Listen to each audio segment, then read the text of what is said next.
And we are live for episode 94. And you may be asking yourself, wait, did I miss? This was 92, then 94? No, we had some technical difficulties last week. Connection. Talk about Star Trek reset buttons. Mm-hmm. And yeah, looking forward to getting into it. Cool. Before we jump into our main topic of the day, how's your rewatch going? It's going well. Not a whole lot of progress since the last time we did this, although people haven't seen the last one we did. So Yeah, it's true. since the last time we were live, I've watched Angel One, I've watched 11001001. I've watched Too Short a Season. I've watched When the Bow Breaks. Some mixed results in there. I think 11001001 is a great underrated classic episode. I think Angel One is kind of a fun disaster, and Too Short a Season's kind of a blah, middle of the road episode.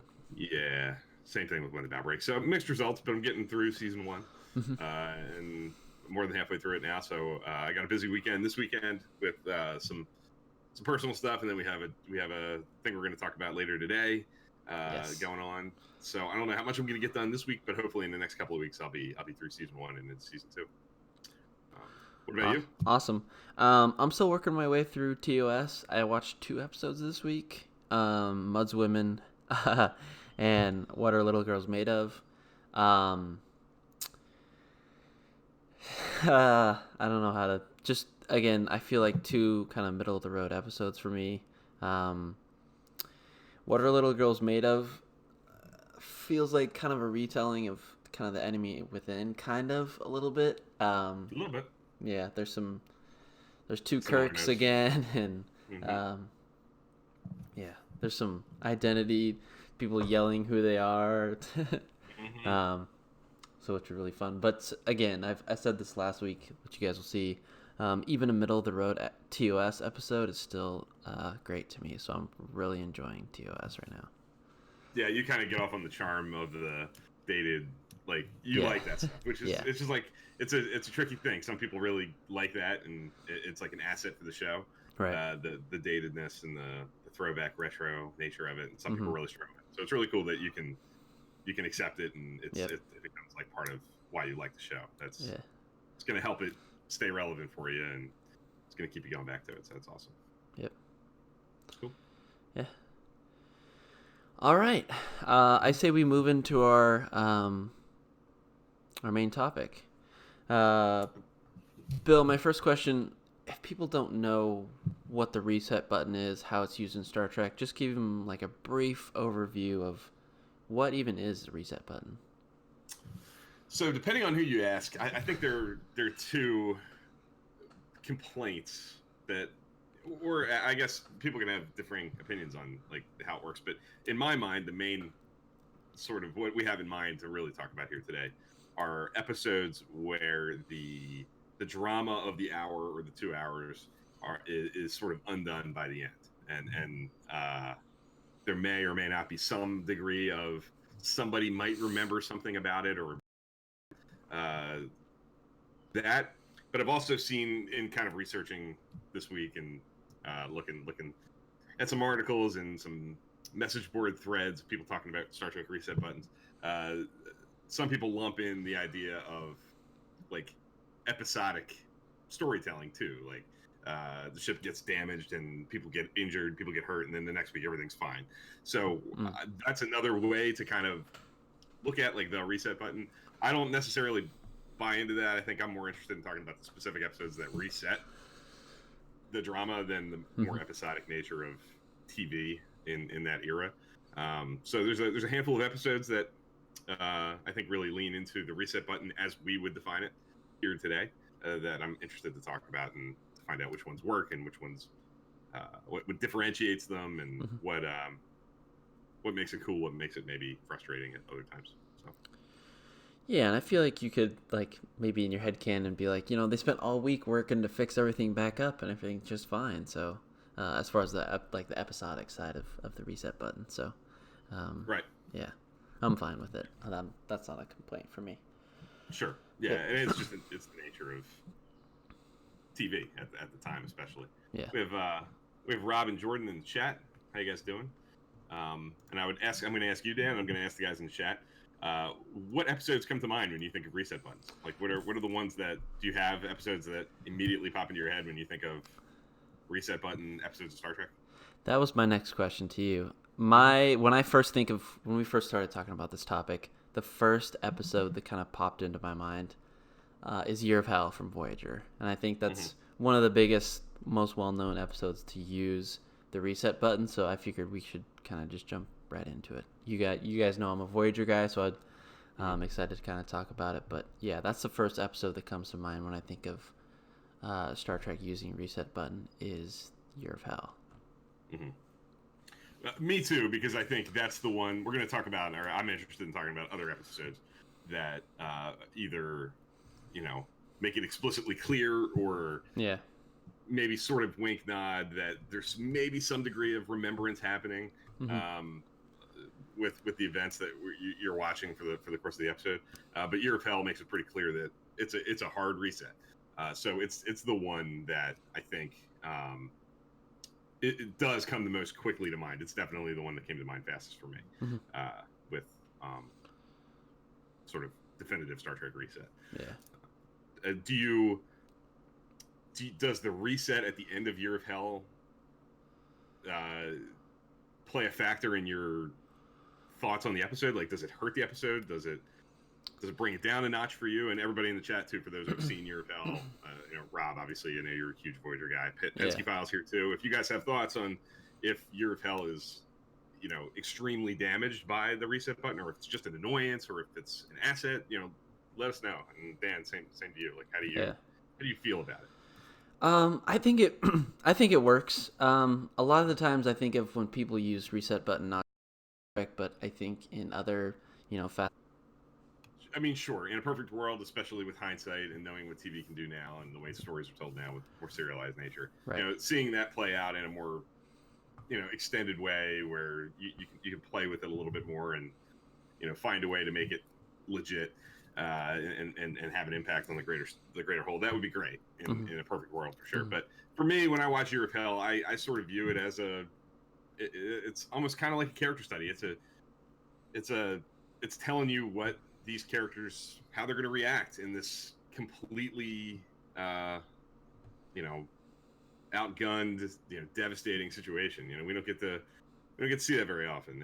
And yeah, it is dramatically undone at the end, but it's an opportunity to see how Janeway would handle herself in a completely back against the wall, out of resources, out of options kind of situation, and how other characters would too. So I think it tells you a lot about Janeway. I think you can get a lot of insight into,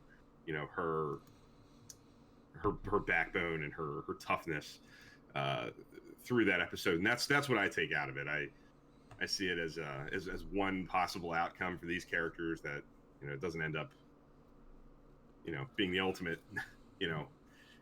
outcome. But I mean, we got to spend some time in that world, and we got to see the characters that we've come to love over the course of the 4 years up to that point in an extreme situation of duress and stress and difficulty in a way that the episodic nature of TV at the time wasn't really equipped to do in a long-lasting way that would stick. Yeah, I'm glad that we got it at all, I guess. So it never really did bother me, but I do understand that it's a sticking point for a lot of people. Rob's in here saying he likes Year of Hell. He loves Year of Hell. Major feels when Voyager is totally battered by the Krenim when Janeway says farewell to the crew, and Tuvok. There's great scenes like that you're not going to get in any other context, unfortunately. You're going to get to see moments like that. The ship in total disrepair, and some finality to crew members being dispersed and leaving and probably never seeing each other again. Because of the way TV was in the 90s and the way Voyager was kind of constructed. It's difficult to put yourself in those situations, and Year of Hell allows it to be explored. Pensky File says the concept of the reset button is not bad in and of itself. Episodes are effective even if they use it problem is usually how the solution must be contorted to get back to status quo. Yeah, I mean that is essentially, I think you're saying it's all in the execution of it. And Yep. does it feel cheap getting to that reset, or is it earned? And I would say that time's up that that Rob quoted a few minutes ago is satisfying. I find the ending of Year of Hell very satisfying, so it doesn't bother me as much as it bothers others.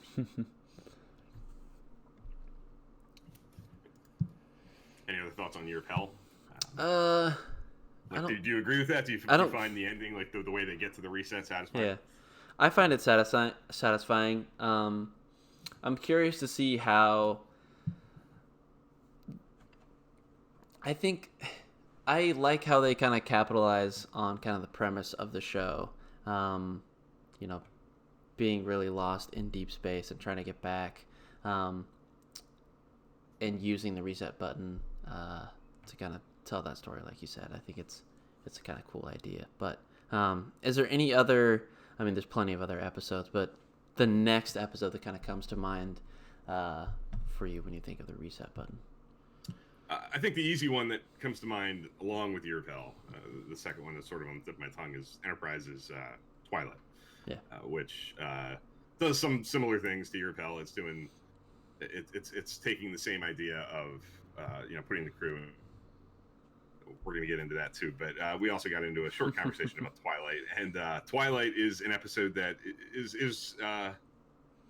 sort of really important in season 3 because it lays down the gauntlet and says, if the crew isn't successful dealing with this Indy and doesn't come to a good outcome, this is what's going to happen.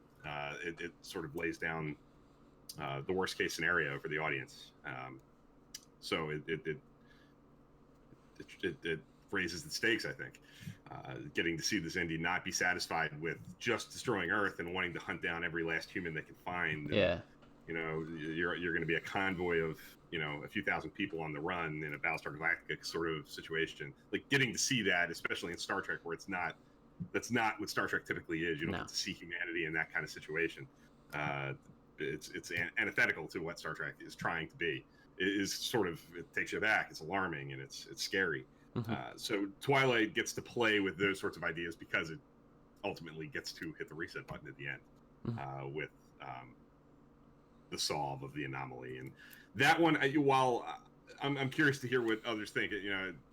We kind of both said here that the execution of the reset and Voyager's solution, having this big battle with Krennic's ship and Voyager ramming the ship and sort of resetting all of the time corrections that ship has made over the years is satisfying to us. Is the ending of Twilight satisfying?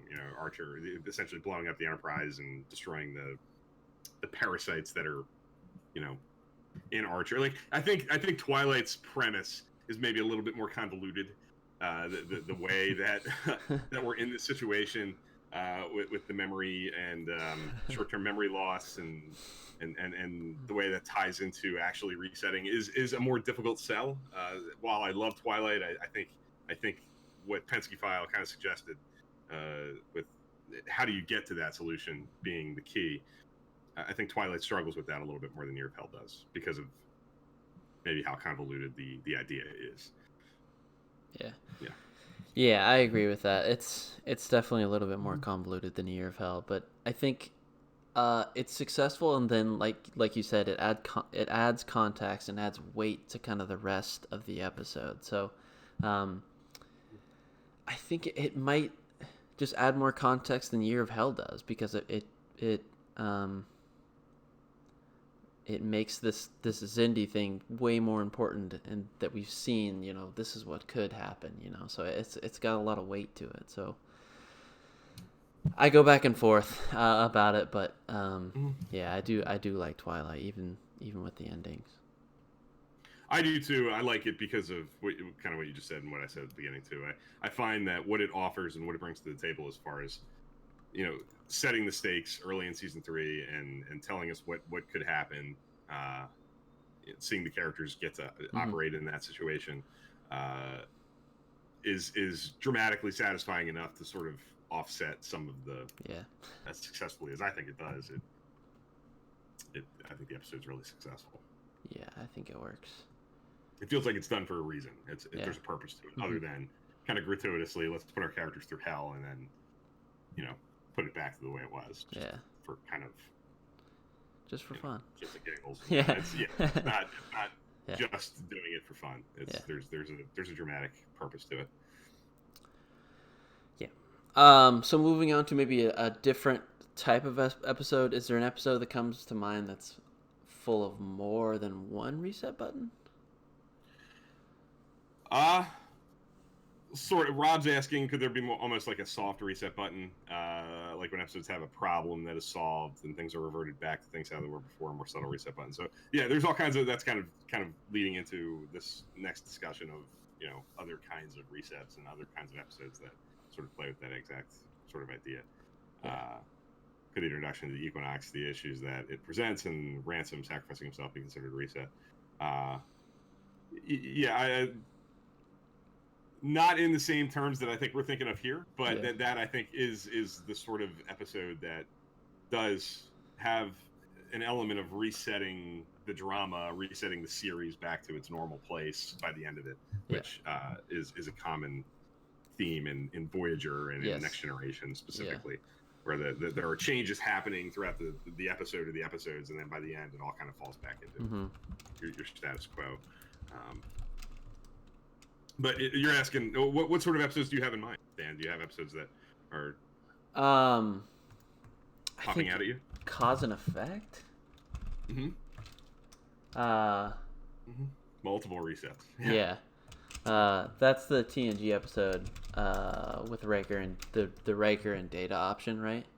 Yes. And they're gonna crash. Cause and Effect is a reset button episode. You're watching sort of the same 8 to 10, 12 minutes kind of play out differently each time. But by the end of it, they work their way out of it, and there's no real memory of each instance. They're not remembering back to each time that they worked their way through the problem. So yeah, I mean, that's certainly a reset button episode, but it doesn't. I honestly didn't even really think of it, to be honest with you. I for some reason that structure, that because it's so short, I guess, like the incident that they're repeating and then they're ultimately forgetting at the end is sort of so condensed that it comes to mind less quickly than something like Twilight or Year of Hell does, where it's these things that maybe are stretching out over a year or more in Twilight's case that you're kind of pulling back and saying no, not really. Things didn't really happen. That's one of the other episodes that kind of came to mind for me, just because I felt like it was different in the fact that they had multiple kind of, I don't know if I want to call it reset buttons like the way we're talking about it, but that's just something that came to mind. Yeah. Penske Files bringing up, kind of getting into the sorts of episodes that do kind of set the status quo back. We talked about this episode a few months ago, actually, kind of just in our rewatch recaps when you got the force of nature with the warp speed limit being something that's kind of quietly tucked back under the rug. And I forget we ever talked about that. Maybe the showrunners were doing, or the writers were doing the reset button a little bit on that. Yeah, for sure. And to me, that is the worst kind of reset button. Because they're introducing, a concept that is going to impact the universe as a whole moving forward, without necessarily, I guess, thinking it through and not being willing to commit to it, and kind of after a few weeks pretending that it never happened. I think that's the cheapest way out. I'd rather it be something like Year of Hell or Twilight, where at least there's some sort of dramatic that gets you to the point where you can go a definite example of a bad reset. Jordan says in A Taste of Armageddon they forgot the whole no beaming due to threat of attack. No beaming, I'm not remembering. Forget the whole no beaming due to threat of attack. Explain, Jordan, if you could. More information would be helpful.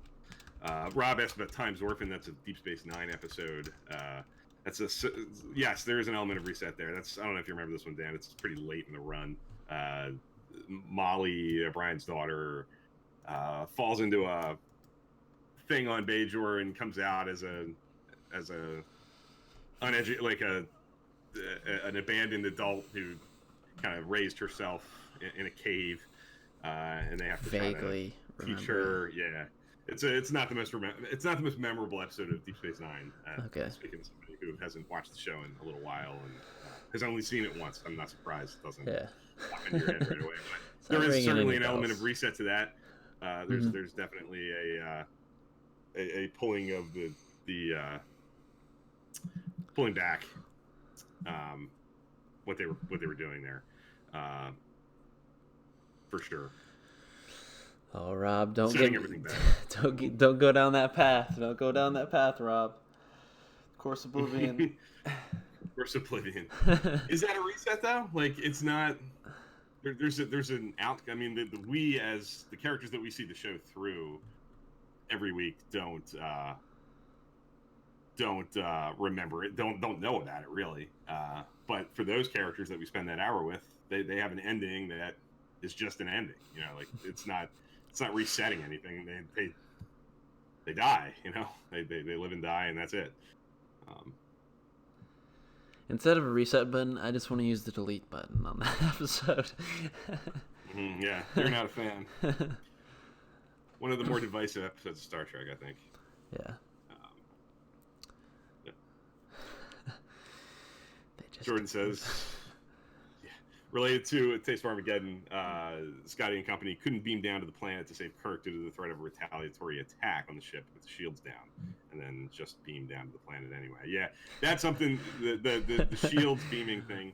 There are a few examples, I think.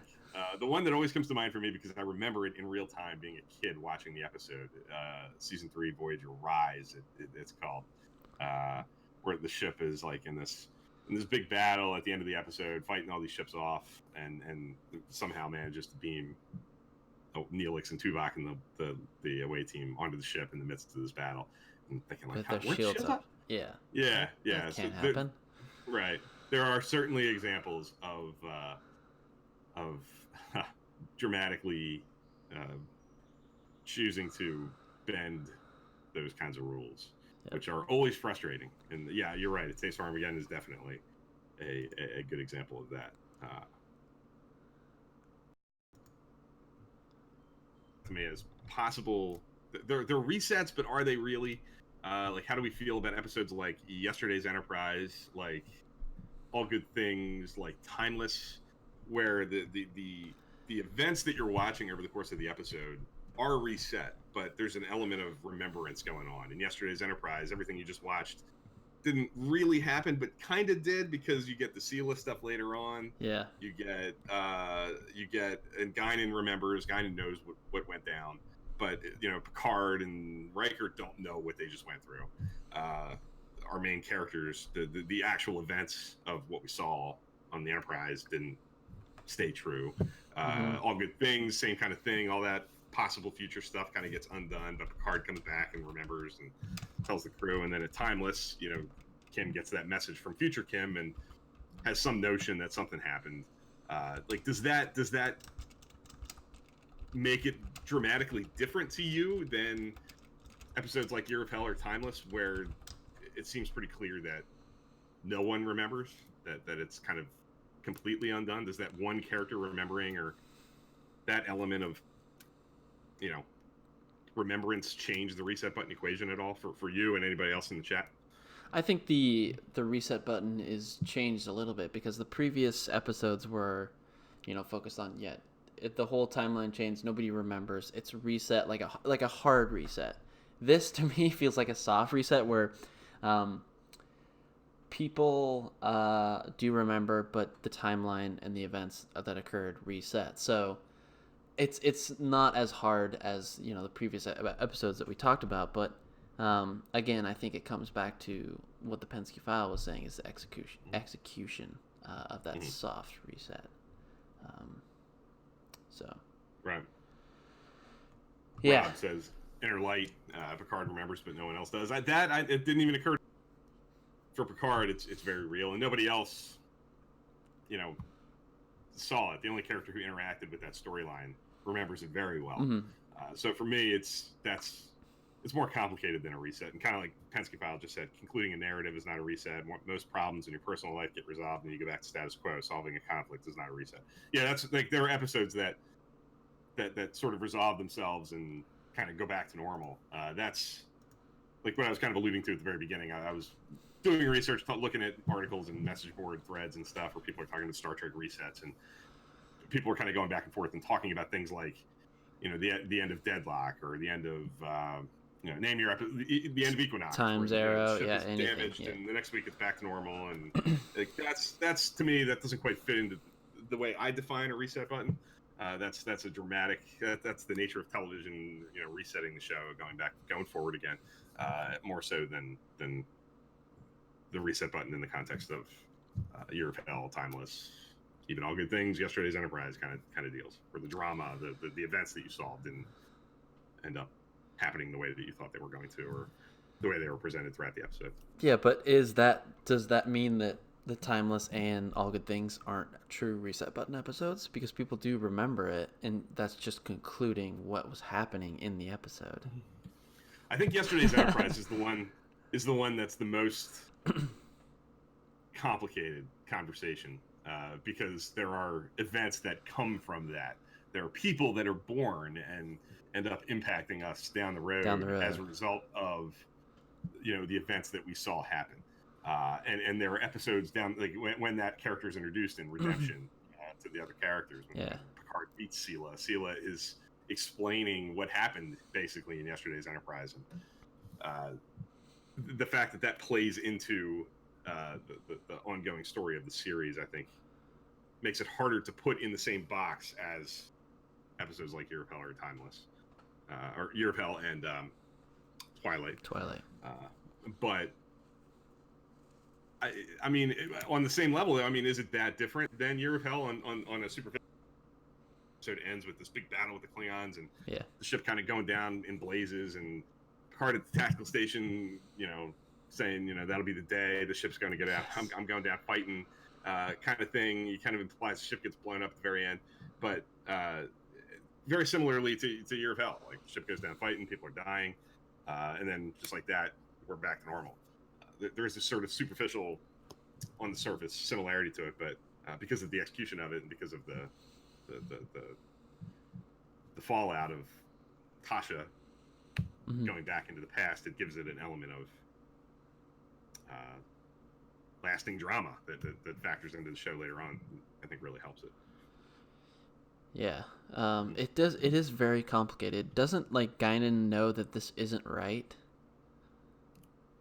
Yeah, Guinan knows all along. Like going back to the beginning of the episode, as soon as it sort of the Enterprise C comes into the future and changes the timeline, Guinan has a sixth sense of perception, and kind of knows when something doesn't feel right and the timeline's kind of out of flux, and is walking around the ship telling Picard, something's not right here. This is not in the way it should be. Yeah. And can't really give a lot of detail. Doesn't have a full concept of what happened and what's different or why it should be different, but has this instinct that something's up. So she knows even all the way through it that there's something funky going on. Yeah. Penske File says reset button usually implies that there should be more ramifications than you see. It's a concept to avoid totally shifting your concept. It's a shortcut to avoid totally shifting your concept. Yeah. Agreed. Rob shares that the Wikipedia definition of a reset button episode, the reset button technique based on the idea of status quo ante, is a plot device that interrupts continuity in works of fiction. Simply put, use of a reset button returns all the characters and situations to the status quo they held before a major change of some sort was introduced. That's almost every episode of Star Trek ever. It could be. If you you can make the case, though, right? Mm-hmm. Yeah, I mean, they go through big things. There's big galactic implications, but things tend to get put back to normal by the end. Rob says non sequitur. Yeah. Harry is back on Earth and went to Voyager. Then by the end, it didn't happen. Yeah, that's another example of actually you get to see. You're spending most of an hour in a set of events that ends up not ever really happening by the end of it.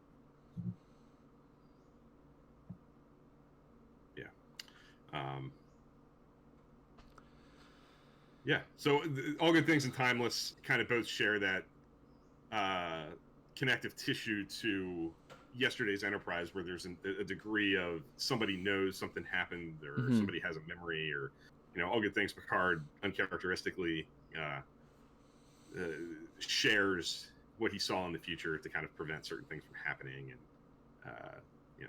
that numbs it a little bit, I think. Mhm. The fact that it's out in the open and characters are talking about the future that they saw, or that we saw, and Picard saw. But unlike yesterday's Enterprise, timeless and all good things, at least not to this point. You never know with Picard how the things that we saw in one possible future get paid off down the road. Yesterday's Enterprise's execution of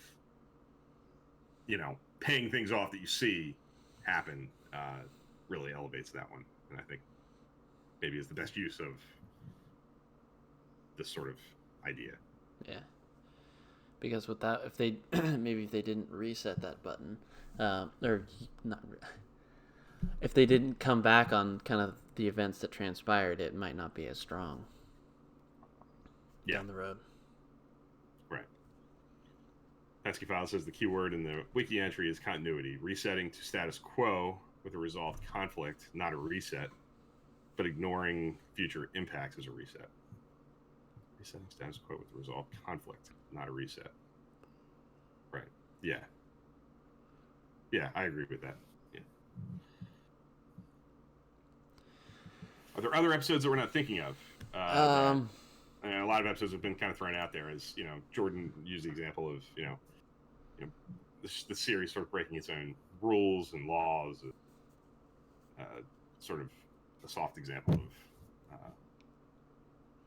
resetting things within the universe, and then Rob has certainly thrown out a handful. Rob mentioned Unforgettable, which is another kind of weird example. That's the Voyager episode with the alien who comes on the ship and leaves, and nobody remembers anything that happened. Yeah. That's kind of the most ironically titled episode of Star Trek. It's very vanilla, and it is very forgettable. Yeah. It's a Chakotay love story that nobody ever talks about, but it's sort of in the same light as an episode like Timeless, or there's somebody out there that knows about it. There's some remembrance element involved that did.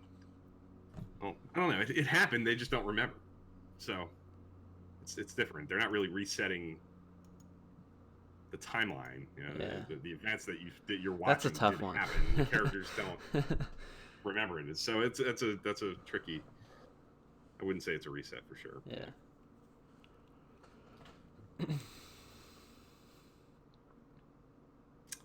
Ending to Sacrifice of Angels is a tough one. I think Deus Ex Machina is definitely, I think, probably more the way to define that.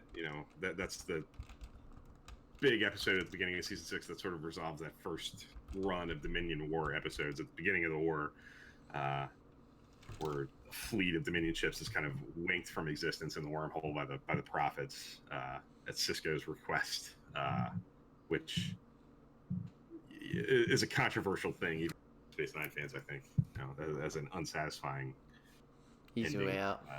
Easy way out kind of deal. But I don't know that it fits as I wouldn't consider it a reset, but I certainly would consider it a Deus Ex Machina ending. Or Shattered. Shattered is a possibility from Voyager. That's the season 7 Voyager episode with Janeway and Chakotay, going through the ship, and each section of the ship is at a different point in the timeline, and that's another kind of tricky one with time travel. A lot of time travel, I think, is associated with the reset button. Right. Definitely, because there's elements of the tricky one with that is, if I remember correctly, Chakotay is like our contemporary Chakotay, and he's walking around telling Janeway from way back in the future, or way back in the past, like before Caretaker, like what's going to happen and how it's all going to play out. Chakotay, being our present Chakotay, knows everything we know, and by the end of the episode still knows everything we know. So as our point of reference character, who's right in the same point in the timeline as we are, as the audience. He's our compass, our anchor. Yeah.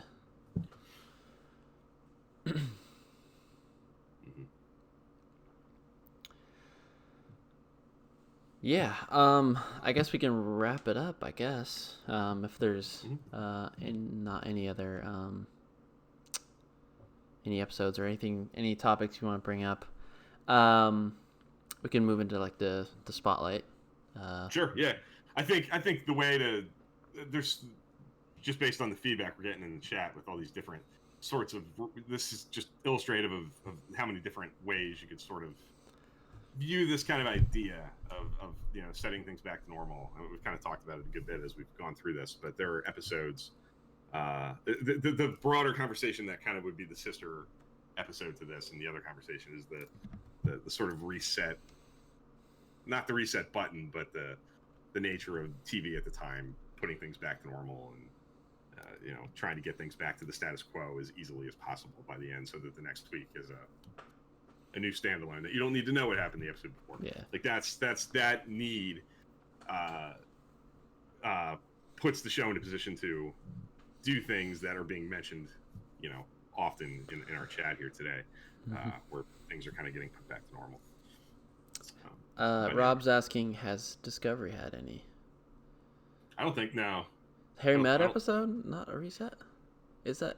They're sort of, I guess, with each kind of like cause and effect. As yeah, they I guess get that's blown true. up. That's they true. don't. The crew doesn't. Although Stamets remembers. Stamets is Pensky File says every Discovery episode resets the info you had 5 minutes ago. I knew Pensky File was gonna have a remark, but yeah, I'd say no because Stamets remembers, is aware, yeah, remembers, and is part of solving it and knows. Yeah. But I mean, the rest of the crew doesn't. It's, I guess, put it in the pile with Yesterday's Enterprise and Twilight and Yesterday's Enterprise and Timeless and All Good Things. Because there's some element of remembrance. And people are talking about what happened and are aware of what happened, even if they can't personally remember events that they took part in. Yeah. But other than that one, I don't think there are any like formal reset button examples yet. You never know. Yep. What could be coming? Yeah. Do you have any Star Trek content that you like to mention that you've watched, listened to? I love the new episode of Trek Ranks. Top 5 scenes on location. Really cool topic. Cool stuff. Yeah, I haven't listened to it yet, but I listened to the Doctor's one this week, so I love catching up. There's 2 guests.